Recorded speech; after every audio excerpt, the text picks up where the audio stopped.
फिल्मों में अपनी दमदार एक्टिंग की वजह से पवन सिंह अक्सर सुर्खियों में छाए रहते हैं और इस बार भी भोजपुरी के ये एक्टर काफी सुर्खियों में छाए हुए हैं। दरअसल बीते दिनों पहले पवन सिंह की फिल्म तेरे जैसा यार कहाँ बिहार और झारखंड के सिनेमाघरों में रिलीज हुई थी, जिसे दर्शक तो पसंद कर ही रहे हैं लेकिन भोजपुरी की एक्ट्रेसेस भी काफी पसंद कर रही हैं। जी हाँ, हम जिस एक्ट्रेस की बात कर रहे हैं उनका नाम है आम्रपाली दुबे। आपको बता दें कि आम्रपाली दुबे ने पवन सिंह की फिल्म तेरे जैसा यार कहाँ को देखने के बाद पवन सिंह की जमकर तारीफ की थी। वैसे तो अमूमन तौर पर देखने को मिलता है कि दर्शक एक्टर या फिर एक्ट्रेसेस के फैन होते हैं, लेकिन यहाँ पर कुछ अलग ही नज़ारा देखने को मिल रहा है।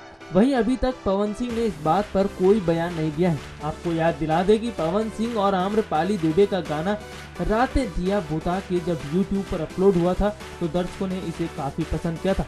वहीं फिल्म तेरे जैसा यार कहाँ को भी दर्शक काफ़ी पसंद कर रहे हैं और पवन सिंह की एक्टिंग की काफ़ी तारीफ कर रहे हैं। नेक्स्ट 9 न्यूज़ रूम से राहुल की रिपोर्ट।